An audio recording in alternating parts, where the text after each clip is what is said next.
So there's a lot of confusion often, I find, between the difference of type 1 diabetes and type 2 diabetes. And they sound the same, they sound like they should be maybe even progressive. That's what people think, is that they will progress from type 1 to type 2. But it's actually not the case. And so I wanted to just sort of explore that a little bit with you today. So we have to go back to our basic understanding of what diabetes is.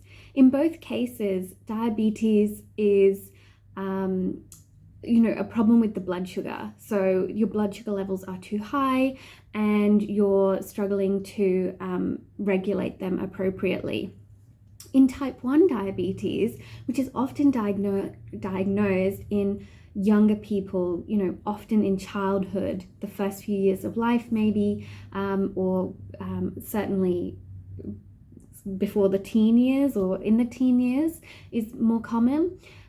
What is happening is that the body attacks the pancreas, and the pancreas would normally produce insulin, which you've probably heard of, regardless of whether you have type 1 or type 2 diabetes. So the body is attacking the pancreas, therefore it's not able to produce insulin anymore.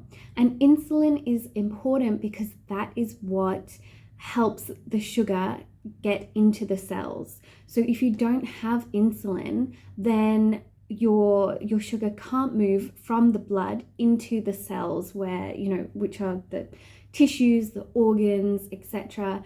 So it just hangs around in the blood because there's no insulin.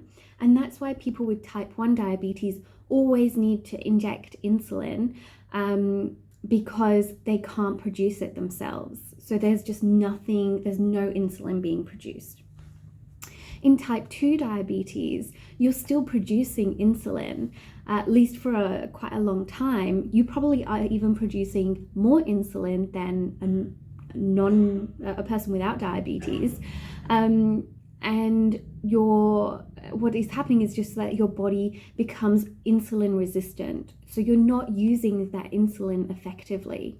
And because of that, even though you're still producing insulin, it means that your cells can't take up that sugar in the blood, and so the sugar just hangs around in the blood. So you can see both end up with sugar hanging around in the blood, but the reason behind it is different. So type 1, we're not producing any more insulin. Type 2, we are producing insulin, but the body's not responding to it the way that it should. Now, you can't go from type 1 to type 2. You can't go from type 2 to type 1, which is often what people think, is that once I start injecting insulin, if I had type 2 diabetes, that must mean that I then become type 1. But that's not the case.